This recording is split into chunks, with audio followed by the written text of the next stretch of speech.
Calicut university BCom BBA 4th സെമ്മിലെ banking and insurance എന്ന് പറയുന്ന സബ്ജക്റ്റില്ലേ, അതിലെ എല്ലാ ചാപ്റ്ററിൽ നിന്നും വരാവുന്ന 3 mark 6 mark and 10 mark important ക്വസ്റ്റ്യനുകളാണ് നമ്മൾ ഈ വീഡിയോയിൽ ചെയ്യുന്നത്. അതിപ്പോൾ കുറേ കുട്ടികളുടെ കയ്യിൽ മൊഡ്യൂൾ വൈസ് ടെക്സ്റ്റാന്ന് പറഞ്ഞു, കുറേ കുട്ടികളുടെ കയ്യിൽ ചാപ്റ്റർ വൈസ് ആണെന്ന് പറഞ്ഞു.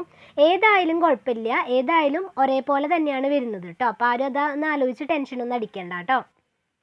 അപ്പോൾ നമ്മുടെ ബാങ്കിങ് ആൻഡ് ഇൻഷുറൻസ് എന്ന് പറയുന്ന ആ ഒരു സബ്ജക്റ്റ് 5 മൊഡ്യൂളിനെ 7 ചാപ്റ്റർ ആക്കിയിട്ട് ഡിവൈഡ് ചെയ്തിട്ടുണ്ട്. അപ്പോൾ ഈ പറയുന്ന പോർഷനൊക്കെ മൊഡ്യൂൾ വൈസ് ടെക്സ്റ്റിലായാലും ചാപ്റ്റർ വൈസ് ടെക്സ്റ്റിലായാലും ഉണ്ടാവും. അപ്പോൾ അതിൽ ഫസ്റ്റ് മൊഡ്യൂൾ ഇൻട്രൊഡക്ഷൻ ടു ബാങ്കിങ്ങിൽ വരാവുന്ന 3 മാർക്ക് ക്വസ്റ്റ്യനുകൾ നമുക്ക് ഫസ്റ്റ് നോക്കാം. ആദ്യം എന്താണ് ബാങ്കിങ് എന്ന് പഠിക്കുക, പിന്നെ എന്താണ് എക്സ്ചേഞ്ച് ബാങ്ക് എന്ന് പഠിക്കുക, വാട്ട് ഈസ് മിക്സ്ഡ് ബാങ്കിങ്, എന്താണ് മിക്സ്ഡ് ബാങ്കിങ് എന്ന് പഠിക്കുക. ഒരു കസ്റ്റമർ എന്ന് പറയുന്ന ഒരു ടേം വരുന്നുണ്ട്, എന്താണ് കസ്റ്റമർ എന്നുള്ളത്, ആ കസ്റ്റമർ എന്താണെന്ന് പഠിക്കുക. കറണ്ട് ഡെപ്പോസിറ്റ് എന്താണെന്ന് പഠിക്കുക, ഫിക്സ്ഡ് ഡെപ്പോസിറ്റ് എന്താണെന്ന് പഠിക്കുക. കറണ്ട് ഡെപ്പോസിറ്റും ഫിക്സ്ഡ് ഡെപ്പോസിറ്റും ഒക്കെ നമ്മൾ മുൻപേ പഠിച്ചിട്ടുള്ള കാരണം നമുക്ക് അത്രയ്ക്ക് ബുദ്ധിമുട്ടുണ്ടാവില്ല. ഓക്കെ, ദെൻ ഫിനാൻഷ്യൽ ഇൻക്ലൂഷൻ എന്താണെന്ന് പഠിക്കുക, ഷെഡ്യൂൾഡ് ബാങ്ക് എന്താണെന്ന് പഠിക്കുക, RRBs എന്താണെന്ന് പഠിക്കുക. Then Exim, export and import bank, Exim bank എന്താണെന്ന് പഠിക്കുക. നബാർഡ് എന്താണെന്ന് പഠിക്കുക. സെൻട്രൽ ബാങ്ക് എന്താണെന്ന് പഠിക്കുക. ഇതൊക്കെ ഒരു 3-4 ലൈൻസ് പഠിച്ചു വെച്ചാൽ മതി. 3 മാർക്ക് ക്വസ്റ്റ്യനിൽ ഇതിൽ ഏതെങ്കിലും 2-3 എണ്ണം വരും കേട്ടോ. അപ്പോൾ സെൻട്രൽ ബാങ്ക് എന്താണെന്ന് പഠിക്കുക, ബാങ്ക് റേറ്റ് എന്താണെന്ന് പഠിക്കുക, CRR എന്താണെന്ന് പഠിക്കുക, SLR എന്താണെന്ന് പഠിക്കുക. Okay, what is base rate, എന്താണ് ബേസ് റേറ്റ് എന്നും കൂടി പഠിക്കുക. അപ്പോൾ ഇത്രയാണ് നമ്മുടെ ആ ഒരു ഫസ്റ്റ് മൊഡ്യൂളിൽ നമ്മൾ പഠിക്കേണ്ട 3 മാർക്ക് ക്വസ്റ്റ്യനുകൾ. നമുക്ക് ആ ഒരു ഫസ്റ്റ് മൊഡ്യൂളിൽ നിന്ന് വരാവുന്ന 6 മാർക്ക് ക്വസ്റ്റ്യനുകൾ നോക്കാം. First question, explain the procedure for opening A bank account. ഒരു ബാങ്ക് അക്കൗണ്ട് ഓപ്പൺ ചെയ്യുമ്പോൾ ഉള്ള പ്രൊസീജിയേഴ്സ് എക്സ്പ്ലെയിൻ ചെയ്യാവുന്ന ഒരു ക്വസ്റ്റ്യൻ 6 മാർക്കായിട്ട് വരാം. What are the various types of deposit, പല ടൈപ്പ് ഡെപ്പോസിറ്റുകൾ പറയുന്നുണ്ട്, അത് എക്സ്പ്ലെയിൻ ചെയ്യാനായിട്ട് വരാം. What are the circumstances under which bank account can be closed, അതായത് ബാങ്ക് അക്കൗണ്ട് ക്ലോസ് ചെയ്യേണ്ട സാഹചര്യങ്ങൾ എന്തൊക്കെയാണ്. ഇനി ഫങ്ഷൻസ് ഓഫ് നബാർഡ്, നബാർഡിൻ്റെ ഫംഗ്ഷൻ എക്സ്പ്ലെയിൻ ചെയ്യാനായിട്ട് വരാം. Explain qualitative credit control weapons, qualitative credit control വെപ്പൺസിനെ കുറിച്ച് എക്സ്പ്ലെയിൻ ചെയ്യാൻ വരാം. What are the principles governs issue of currency note, currency not issue ചെയ്യുന്നതിൻ്റെ പ്രിൻസിപ്പിളുകളുണ്ട്, അത് പഠിക്കുക.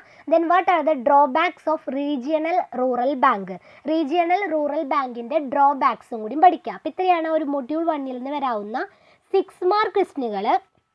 ദെൻ നമുക്ക് ആ ഒരു മൊഡ്യൂൾ 1-ൽ നിന്ന് വരാവുന്ന 10 മാർക്ക് ക്വസ്റ്റ്യൻ essay ക്വസ്റ്റ്യനുകൾ നോക്കാം. ഈ ഒരു മൊഡ്യൂൾ 1 സ്കിപ്പ് ചെയ്യേണ്ട, ഒരുവിധം കുറേ ക്വസ്റ്റ്യനുകളും ഈ ഒരു ചാപ്റ്ററിൽ നിന്ന് വരും കേട്ടോ. അപ്പോൾ essay ക്വസ്റ്റ്യനുകൾ എന്ന് പറഞ്ഞു കഴിഞ്ഞാൽ എന്താണ്, define the term customer, customer എന്ന് പറയുന്ന ടേം ഡിഫൈൻ ചെയ്യുക. What are the precautions a banker should take while opening an account with special type of customers, അങ്ങനെ ഒരു essay ക്വസ്റ്റ്യൻ വരാം.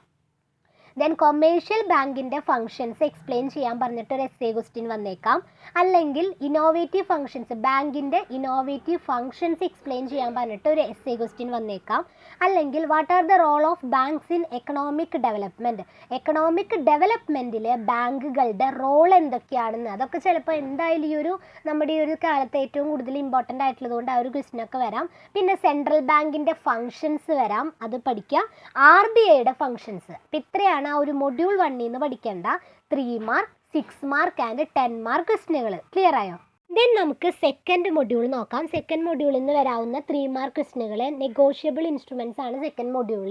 അതിൽ നിന്ന് വരാവുന്ന 3 മാർക്ക് ക്വസ്റ്റ്യൻ എന്ന് പറഞ്ഞാൽ എന്താണ് നെഗോഷ്യബിൾ ഇൻസ്ട്രുമെൻ്റ് എന്ന് പഠിക്കുക, ബിൽ ഓഫ് എക്സ്ചേഞ്ച് എന്താണെന്ന് പഠിക്കുക, പ്രോമിസറി നോട്ട് എന്താണെന്ന് പഠിക്കുക, ചെക്ക് എന്താണെന്ന് പഠിക്കുക, ബെരിയർ ചെക്ക് എന്താണെന്ന് പഠിക്കുക, ചെക്ക് എന്താണെന്ന് പഠിക്കുക, ജനറൽ ക്രോസിങ് എന്താണെന്ന് പഠിക്കുക, സ്പെഷ്യൽ ക്രോസിങ് എന്താണെന്ന് പഠിക്കുക, DD എന്താണെന്ന് പഠിക്കുക, എന്താണ് എൻഡോഴ്സ്മെൻ്റ് എന്ന് പഠിക്കാം, എന്താണ് സ്റ്റെയിൽ ചെക്ക് എന്ന് പഠിക്കുക, എന്താണ് ഗിഫ്റ്റ് ചെക്ക് എന്ന് പഠിക്കുക, എന്താണ് മ്യൂട്ടിലേറ്റഡ് ചെക്ക് എന്ന് പഠിക്കുക. ഓക്കെ, അപ്പോൾ ഇത്രയാണ് ആ ഒരു സെക്കൻഡ് മൊഡ്യൂളിൽ നിന്ന് വരാവുന്ന 3 മാർക്കായിട്ടുള്ള ക്വസ്റ്റ്യനുകൾ.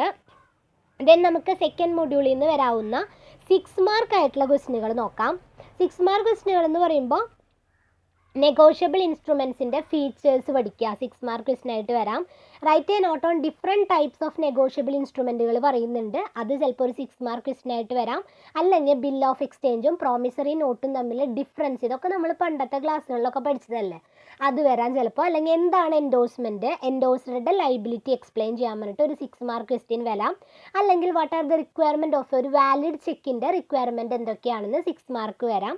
അല്ലെങ്കിൽ define cheque, what are the advantages of printed cheque, എന്താണ് ചെക്ക്, പ്രിൻറ്റഡ് ചെക്കിൻ്റെ അഡ്വാൻറ്റേജസ് എന്തൊക്കെയാണ്, അത് വരാം. അല്ലെങ്കിൽ explain 3 parties to a cheque, ചെക്കിലത്തെ 3 പാർട്ടീസ് ആരൊക്കെയാണെന്ന് എക്സ്പ്ലെയിൻ ചെയ്യാനായിട്ട് വരാം. അപ്പോൾ അങ്ങനെ ഒരു ക്വസ്റ്റ്യനും 6 മാർക്ക് ക്വസ്റ്റ്യനായിട്ട് വരാം.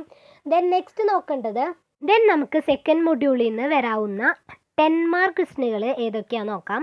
What is crossing of cheque, എന്താണ് crossing of cheque, explain different types of crossing, different types of crossing explain ചെയ്യാൻ പറഞ്ഞിട്ട് ഇങ്ങനെ ഒരു ക്വസ്റ്റ്യൻ, എസ് എ ക്വസ്റ്റ്യൻ വരാം.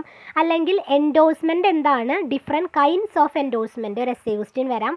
അല്ലെങ്കിൽ ചെക്ക് എന്താണ്, ചെക്കിൻ്റെ ഫീച്ചേഴ്സ്, ഇങ്ങനെ ഈ 3 എസ് എ ക്വസ്റ്റ്യൻ നമുക്ക് ഈ ഒരു സെക്കൻഡ് മൊഡ്യൂളിൽ നിന്ന് പ്രതീക്ഷിക്കാം കേട്ടോ. അപ്പോൾ ഇത്രയാണ് ഒരു സെക്കൻഡ് മൊഡ്യൂളിൽ നിന്ന് പഠിക്കേണ്ടത്.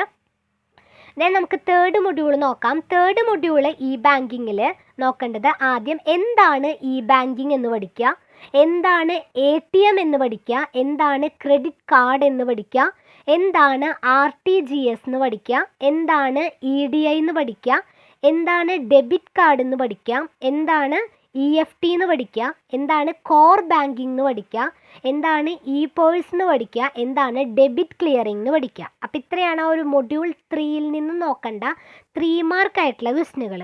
മൊഡ്യൂൾ 3യിൽ നിന്ന് നോക്കേണ്ട 6 മാർക്ക് ക്വസ്റ്റ്യൻ എന്ന് പറഞ്ഞു കഴിഞ്ഞാൽ write a note on the dimensions of e banking, e ബാങ്കിങ്ങിൻ്റെ ഡൈമെൻഷനെ കുറിച്ചിട്ട് ഒരു നോട്ട് പ്രിപ്പയർ ചെയ്യാം. അല്ലെങ്കിൽ ട്രഡീഷണൽ ബാങ്കിങ്ങും ഇ ബാങ്കിങ്ങും തമ്മിലൊരു ഡിഫറൻസ് വരാം.